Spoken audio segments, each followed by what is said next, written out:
that Sanju Verma made was that the service sector has actually grown at 8%. Let me point out to you, the service sector, the IT sector, is sacking people, firing people like never before. And they're doing this to maintain their EBITDAs or their bottom lines and to show their margins. So because they can't grow as much as they should, or they'd like to grow and reward their investors, they're firing people to save money. So if you can't make the money, you save the money instead. And that's where the growth is coming from.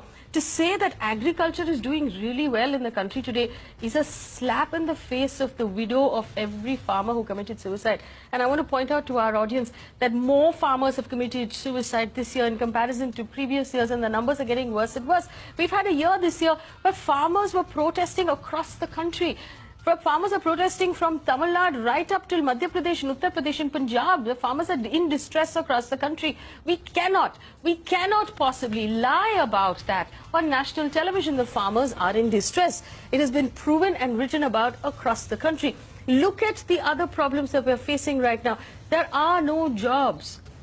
Petty crime is coming up on the rise at this point. Milk, petrol, vegetables, everything has become more expensive. We can throw around statistics, but you cannot lie to the kitchen budget. The kitchen budget does not lie. And every one of us has a kitchen. And we know at the end of the month how much money is left over. You know at the end of the month that in 15 days Diwali will be here.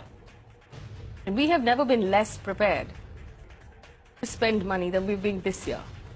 We've got calls from Calcutta, from Bengal, telling us this has been the most subdued Durga Puja they have had in a very long time. The Sera is going to happen through the course of this week. Something is horribly wrong. And I think the most worrying thing at this point is if we don't accept that something is wrong, if we're constantly going to argue saying, no, you've got your numbers wrong, we're never going to get around to solving the problem. We don't have the time. We need to say, yes, there is a problem, something is wrong, let's quickly solve that problem. Here are the possible solutions. But if you're going to sit around and argue with the problem to begin with and not accept it, you're going to wind up a lot worse. And I want to bring it back to the same thing. It doesn't take a lot for the government to reduce fuel prices. These are all taxes that the government is raking in.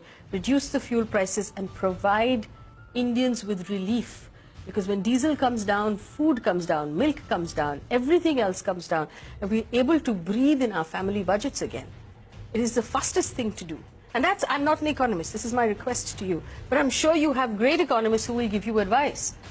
Please take their advice.